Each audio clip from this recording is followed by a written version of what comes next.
From my childhood, I've always been a very success-oriented person. When I was in high school, due to some financial and family issues, I was very depressed, and I started to not to take care of my mental health in school life.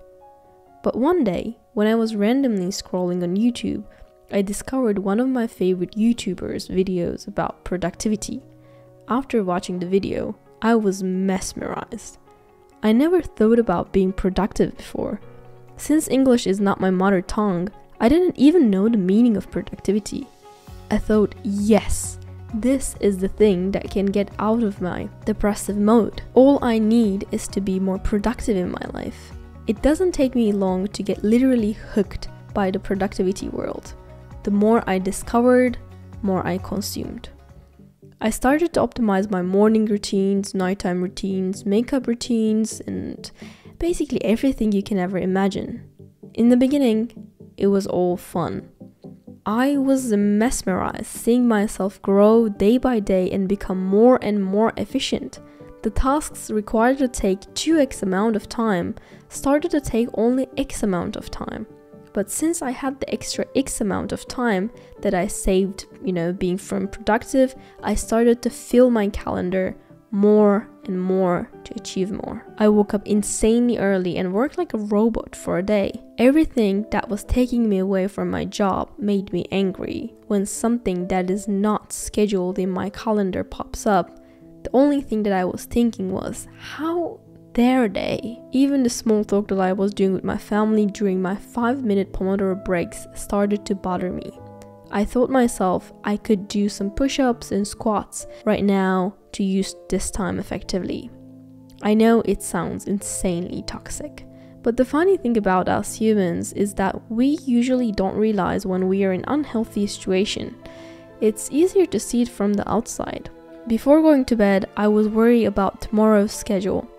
My family told me that I pushed myself too much, but I felt nothing. Some people work much longer hours than me and more successful.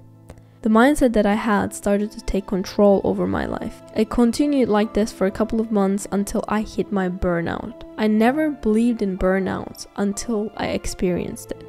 I always thought it's a privilege to have, it's just something that weak people have and all these toxic thoughts around my head. But listening to your mental health is the most important thing. When you're in a dark place, no matter the brightness of the sun, you can't feel it. I was lucky enough that from my insane work schedule, I had money and freedom to take a little break. So I decided to bring my family to a fancy vacation. I mean, yes, during the vacation I was still posting 2 times a week on YouTube because that's how I make money and I needed it, and consistency and all that stuff are important on YouTube.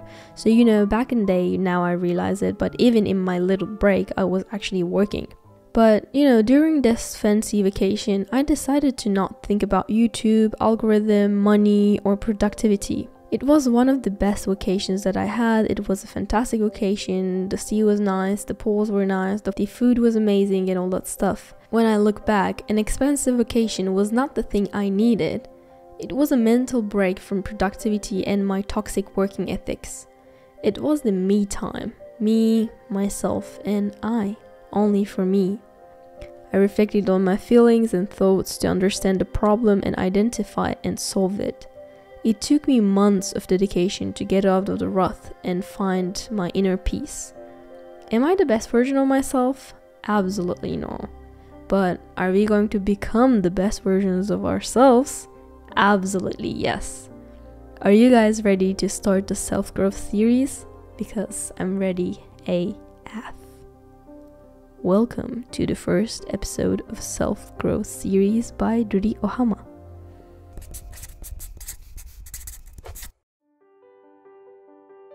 One of the principles that I knew but never know how to implement to my life was Pareto principle, as known as 80-20 rule.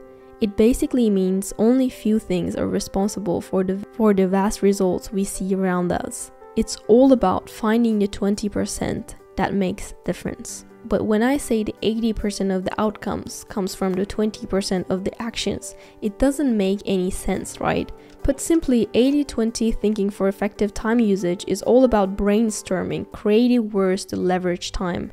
Approximately 80% of our results indeed come from 20% of the time put in. Ask the most productive people and they will tell you they aren't productive 24 hours a day. There are specific times when each of us is highly productive. If you don't know your most productive times yet, the simple exercise that I'm going to explain will help you find it. Think about the last time you felt really productive. Go over at least 2 more productive days too. This is just so that the conclusion you arrive at can be certain to work predictably. After identifying at least 3 productive days in the past, the next step is to find why and when you were productive on those days. Did you work at night? In the early hours of the day? What happened the day before that you could have contributed to your productivity? How did you handle distractions on those days? Document your thoughts. Use requiring points as pointers to your productivity. So basically, reflect on your most productive days and figure out what you did differently, then do it again the next day. Productivity is all about experimenting and collecting data and knowing how to use them. You know, collecting data is crucial in our current lifestyle, in our era. For example, like when we talk about being productive, this is very a simple thing, but the thing that you do is basically to collect data and analyze it and come with an outcome. And you use that outcome in order to be more productive, right? This is also a thing that I use for my YouTube channel. I look to the YouTube analytics, I take the analytics, I analyze the data, I understand it, and I come with a conclusion and I implement it on my channel. And understanding the importance of data is really important. But when we don't know what data actually is and how to use it, we're actually missing a lot of opportunity. And in order to learn that and in order to implement to your life and become more efficient and become more aware of the things that are going in your life, I want to introduce you guys the today's sponsor, Data Camp. Data Camp is an online learning service where you can learn data skills that you possibly can need at your own space. There are more than 350 courses that you can choose from. You can even learn like programming languages such as like Python, SQL, or even data science with no coding involved. Even if you don't know where to start, you can take Data Camp's free assessments and get personalized learning recommendations. When I was in high school, I remember I wanted to learn coding so that I can do like part-time jobs, you know, maybe building a website or creating an app and, you know, making my own pocket money. I looked for online courses. There's so many, but firstly, they were not really well structured and I was absolutely newbie. There weren't so many courses that I can take. But the great thing about Data Camp is that it basically is suitable from absolute newbies to even like for pros. There's so many different types of levels and it makes things much easier for you to understand by step-by-step guide. That was a thing that I needed back in the day, but I couldn't find it and I couldn't learn programming. I wish I knew Data Camp back in the day. I think it's such a nice way to start new year, new journey, or new series while learning something that will be beneficial for you. Unlock new career options and become data fluent today. Use my link in description below and check out the first chapter of any Data Camp online courses for free. Thank you Data Camp for sponsoring this video.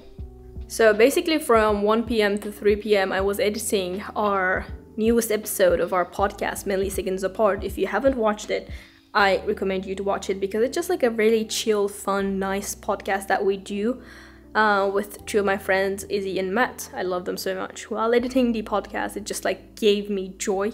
It made me so happy. I just love our podcast. Yeah, make sure that you listen it. I have to start studying because if you don't know, I got accepted into Italian med school and it's about to start. And the thing is, I'm gonna start from 2nd semester, so it means that I have to catch up with the 1st semester. There's just like a lot of stuff that I need to study. So, and in a week, my med school is starting. So for like 1 semester, I only have 5 days, which I probably need to study quite intense. But also today I need to make 3 videos in order to catch up on my schedule. We'll see how it goes. Hi guys, how are you guys doing? I hope you guys are doing fine because I'm doing pretty okay. So it's currently 3 p.m. I woke up at 12:30. I was planning to wake up around like 8 a.m. or like maybe 7:30-ish because I had a very important meeting at 8 a.m. But guess who couldn't wake up? Me. The reason behind that is that I had a huge inspiration last night from Pinterest.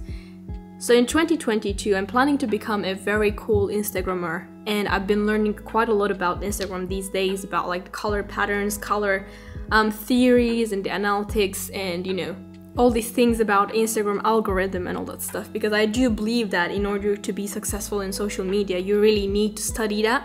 I think you really need to do that. And at 4 a.m., because of this thing, which is an iPad mini that I got yesterday, it is so easy for me to output my ideas, and I love this. I'm in love with this. I made like quite a lot of notes, like breaking down what makes this post good, or for example, like this thumbnail. I found this girl's thumbnail, and I basically, as you can see, break it down, like what I like about it. And the size of it, the compactness of this thing, really made me fall in love with iPad mini. And because of this, I was awake till like 4 a.m. I was doing these creative stuff on my iPad. My bed, laying on my bed, it's not a good thing to do, but I was doing it anyways. And I couldn't sleep.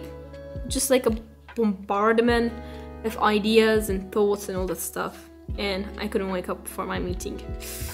Fortunately, they were kind enough to reschedule the whole meeting, so I'm fine. But you should wake up for your meetings. That's what I'm gonna say. Look at this aesthetic.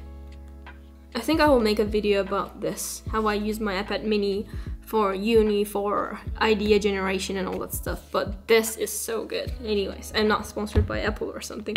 I wish it was.